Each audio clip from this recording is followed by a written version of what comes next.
Welcome back to my channel. ನಮಸ್ತೆ ಸ್ನೇಹಿತರೆ. ಇವತ್ತು ನಾವು ಬೆಳಗ್ಗಿನ ಬ್ರೇಕ್ಫಾಸ್ಟ್ಗೆ ಬಿಸಿಬೇಳೆ ಬಾತ್ ಹೇಗೆ ಮಾಡೋದಂತ ತೋರಿಸ್ಕೊಡ್ತಾ ಇದ್ದೀವಿ. ಮೊದಲಿಗೆ ಒಂದು ಕುಕ್ಕರಲ್ಲಿ 3/4 ಕಪ್ಪಷ್ಟು ತೊಗರಿಬೇಳೆ ತೊಗೊಂಡಿದ್ದೀವಿ. ಹಾಗೆ 1 ಕಪ್ಪಷ್ಟು ಅಕ್ಕಿ ತೊಗೊಂಡಿದ್ದೀವಿ. ಎರಡನ್ನೂ ನೀರು ಹಾಕ್ಕೊಂಡು ಚೆನ್ನಾಗಿ ವಾಶ್ ಮಾಡ್ಕೋಬೇಕು. ಇವಾಗ ಇದಕ್ಕೆ ತರಕಾರಿ ಆ್ಯಡ್ ಮಾಡ್ಕೊಳ್ಳೋಣ. ಬೀನ್ಸು, 2 ಕ್ಯಾರೆಟು, ನವಕೋಲು, 1 ಆಲೂಗಡ್ಡೆ, ಇಷ್ಟನ್ನು ಕಟ್ ಮಾಡ್ಕೊಂಡು ಹಾಕ್ಕೊಂಡಿದ್ದೀವಿ. ಇವಾಗ ನೀರು ಹಾಕ್ಕೊಳ್ಳೋಣ. ಅರ್ಧ kg ಅಕ್ಕಿಗೆ 1 ಲೀಟ್ರಷ್ಟು ನೀರು ಹಾಕಬೇಕಾಗುತ್ತೆ. ನಾವು ಬಿಸಿಬೇಳೆ ಬಾತ್ ಮಾಡೋದ್ರಿಂದ ಒಂದು ಸ್ವಲ್ಪ ಜಾಸ್ತಿನೇ ಹಾಕ್ಕೊಳ್ಬೇಕು. ಹಾಗೆ 1 ಸ್ಪೂನಷ್ಟು ಎಣ್ಣೆ, 1 ಸ್ಪೂನಷ್ಟು ಅರಿಶಿನ, ಇಷ್ಟನ್ನು ಹಾಕ್ಕೊಂಡು ಒಂದು ವಿಷಲ್ ಕೂಗಿಸ್ಕೊಳ್ಳೋಣ. ಇವಾಗ ಒಗ್ಗರಣೆ ಹಾಕ್ಕೋಬೇಕು. ಒಂದು ಪಾತ್ರೆಗೆ 1-2 ಸ್ಪೂನ್ ಎಣ್ಣೆ ಹಾಕ್ಕೊಳ್ಳಿ. 1 ಸ್ಪೂನಷ್ಟು ಸಾಸಿವೆ,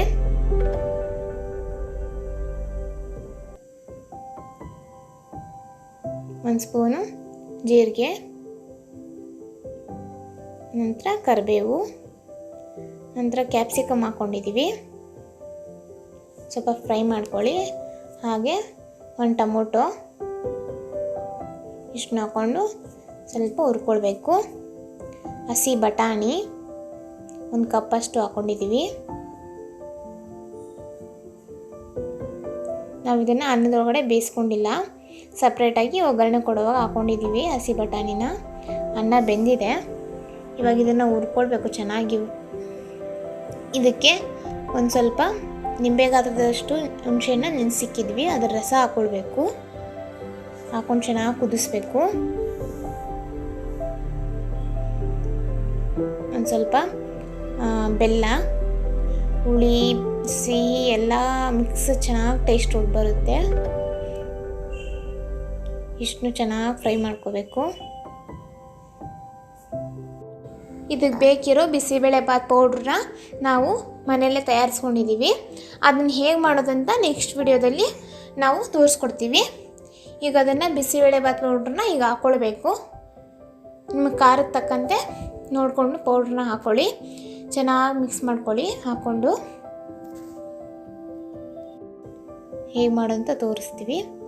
ಹಾಗೆ ಒಣ ಕೊಬ್ಬರಿ ತುರಿದಿಕೊಂಡಿರೋದು, ಇದಿಷ್ಟನ್ನು ಹಾಕ್ಕೊಂಡು ಚೆನ್ನಾಗಿ ರೋಸ್ಟ್ ಮಾಡ್ಕೋಬೇಕು. 1 ಸ್ಪೂನಷ್ಟು ಅರಿಶಿನ, ಚೆನ್ನಾಗಿ ಮಿಕ್ಸ್ ಮಾಡ್ಕೊಳ್ಳಿ. ಇವಾಗ ಬೆಂದಿರೋ ಅನ್ನಕ್ಕೆ ಈ ಒಗ್ಗರಣೆನ ಸೇರಿಸಬೇಕು. ಇದಕ್ಕಿನ್ನೂ ಸ್ವಲ್ಪ ನೀರು ಆ್ಯಡ್ ಮಾಡ್ಕೋಬೇಕಾಗತ್ತೆ. ಮೆತ್ತಗಾಗಿದೆ.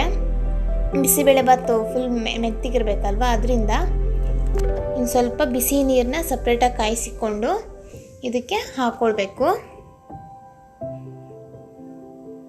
ನೀರು ನೋಡಿಕೊಂಡು ಹಾಕ್ಕೊಳ್ಳಿ.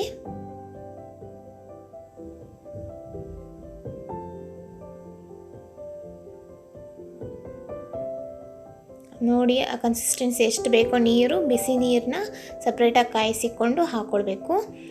ಗ್ಯಾಸ್ ಮೇಲೆ ಇಟ್ಕೊಂಡೇ ಮಾಡ್ಕೊಳ್ಳಿ ಇದನ್ನು.